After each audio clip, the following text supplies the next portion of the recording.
సర్వమంగళమాంగళ్యే శివే సర్వార్థ సాధకే శరణ్యే త్రయంబకే దేవి నారాయణే నమోస్తుతే. సుప్రభాతం ఛానల్ ప్రేక్షకులందరికీ నమస్కారం. కుజ భగవానుడు కుంభరాశిలోనికి ప్రవేశిస్తున్నాడు. 2024 మార్చి నెల 15వ తారీఖు శుక్రవారం సాయంత్రం 6 గంటలకు ధనిష్ఠా నక్షత్రం 3వ పాదం ద్వారా మకర రాశిలో ఉన్నటువంటి ఈ కుజ భగవానుడు కుంభరాశిలోనికి ప్రవేశిస్తున్నాడు. మరి ఇదివరకే కుంభరాశిలో శని భగవానుడు ఉన్నాడు.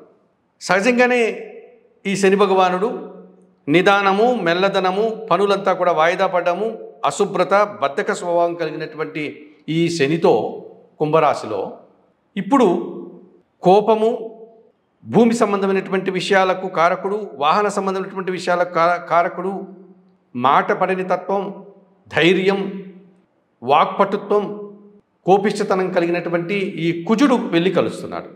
సహజంగానే ఈ కుజశనులకు ఉప్పు నిప్పు లాంటి స్వభావము అని చెప్తూ ఉంటారు. మరి ఇటువంటి ఈ ఉప్పు నిప్పు తత్వాన్ని కలిగినటువంటి ఈ కుజశనులు కుంభరాశిలో కలిసి ప్రయాణం సాగిస్తారు. వీరి ప్రయాణం ఇంచుమించుగా 45 రోజుల వరకు ఉండేటువంటి అవకాశం ఉంది.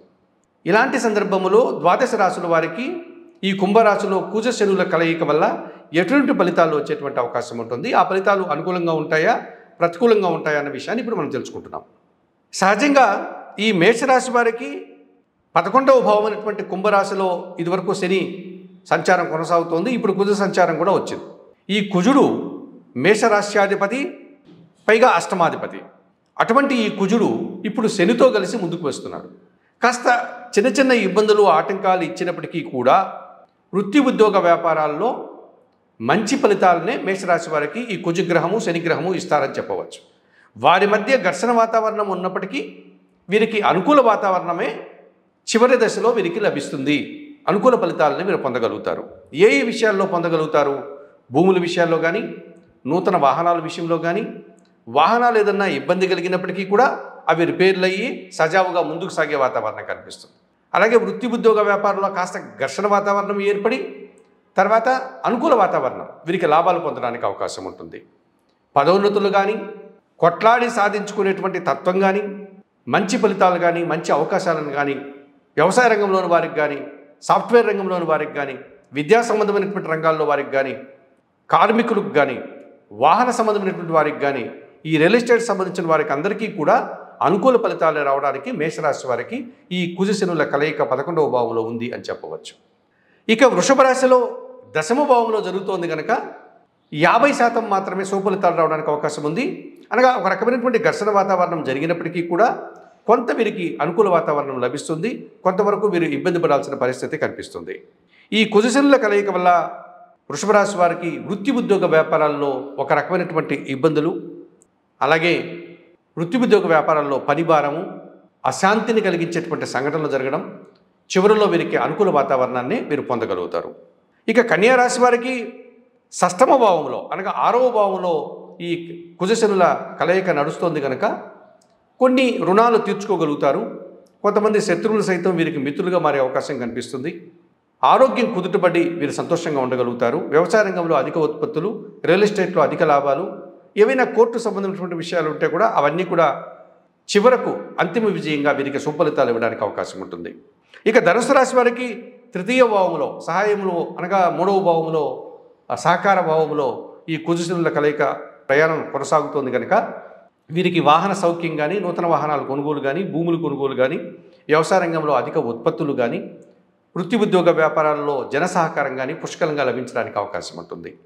అంటే ఏ రకంగా చూసినప్పటికీ కాస్త ఇబ్బందికర పరిస్థితులు, ఆటంకాలు వచ్చినప్పటికీ కూడా ఈ మేష, వృషభ, కన్య, ధనుసు రాశుల వారికి, ఈ 4 రాశుల వారికి కుంభరాశిలో ఈ కుజశనుల యొక్క సంయోగం వీరికి శుభ ఫలితాలని అందిస్తుంది అని చెప్పుకోవచ్చు. ఇక 50% ఇబ్బందులు, 100% ఇబ్బందులు కలిగించేటువంటి రాశులు ఏమైనా ఉన్నాయా అని కనుక పరిశీలిస్తే మిథున రాశి వారికి భాగ్యస్థానంలో కుజశనుల కలయిక ఒక 50% ఇబ్బందికర పరిస్థితులను ఇస్తుందని చెప్పవచ్చు. అలాగే కర్కాటక రాశి వారికి 100% ఇబ్బందికర పరిస్థితుల్ని ఈ కుజశనుల కలయిక ఇస్తుందని చెప్పవచ్చు. సింహరాశి వారికి 7వ భావంలో 50% వీరికి ఇబ్బందికర పరిస్థితులు ఇస్తుందని చెప్పవచ్చు. తులారాశి వారికి 5వ భావంలో 100% అశుభ ఫలితాలని అనగా ప్రతికూల ఫలితాలను ఇచ్చే అవకాశం కనిపిస్తుంది. అలాగే వృశ్చిక రాశి వారికి అర్ధాష్టమంలో 4వ భావంలో కుజశనుల కలయిక వల్ల ఇబ్బందికర పరిస్థితి కనిపిస్తుంది. మకర రాశి వారికి ద్వితీయ స్థానంలో కుజశనుల కలయిక కాస్త ఇబ్బందిగానే కనిపిస్తుంది. కుంభరాశి వారికి జన్మరాశిలో జరుగుతోంది కనుక ఒక 50% వారికి ఇబ్బందికర పరిస్థితులు కనిపిస్తుంది. ఇక మీనరాశి వారికి 100% ఇబ్బందికర పరిస్థితులు కనిపిస్తుంది. మరి ఎటువంటి విషయాల్లో వీరికి ఇబ్బందికర పరిస్థితులు కనిపిస్తాయి అంటే అధిక ఖర్చులు, పనులు వాయిదా పడడం, ఏదో రకంగా ఆటంకాలను ఎదుర్కోవడం, వాహన రిపేర్లు, భూ సంబంధమైనటువంటి ఇబ్బందులు కానీ, లేకపోతే భూములకు సంబంధించిన విషయాల్లో వివాదాలు చెలరేగడం కానీ, కోర్టు కేసులు వాయిదాలు పడడం కానీ, అనవసరమైనటువంటి ఖర్చులు, అనవసరమైనటువంటి అభిప్రాయ భేదాలు, కలహాలు రావడానికి అవకాశం కనిపిస్తుంది. ఈ ఇబ్బందుల నుంచి బయటపడడానికి ముఖ్యంగా కుంభరాశిలో ఈ కుజశనుల కలయిక వీరి యొక్క ప్రయాణం కొనసాగడం వల్ల ఈ 45 రోజుల కాలంలో ఇబ్బంది పడేటువంటి ఈ 8 రాశుల వారు అనగా మిథున, కర్కాటక, సింహ, తుల, వృశ్చిక, మకర, కుంభ, మీన రాశుల వారు, ఈ 8 రాశుల వారు కూడా తప్పనిసరిగా ఈ ప్రతికూలత యొక్క తీవ్రతను తగ్గించుకోవడానికి మీరు ఏమైనా పరిహారాలు ఆచరించాల్సిన అవసరం ఉందా అని కానీ ఆలోచిస్తే తప్పనిసరిగా పరిహారాలు కనిపిస్తున్నాయి. ఇందులో ప్రధానంగా శని దోషం నుంచి, ఈ శని సంచరిస్తున్నాడు కనుక కుంభరాశిలో ఆయన దోషం నుంచి బయటపడడానికి ఈశ్వరునికి శనివారం రోజు అభిషేకం నిర్వర్తించండి. ఈశ్వరునికి పాలాభిషేకం నిర్వర్తించి ఆ తర్వాత వయోవృద్ధులకు కానీ, గోవులకు కానీ మీ చేతనైనంత వరకు మీరు వారికి సహాయం చేయండి.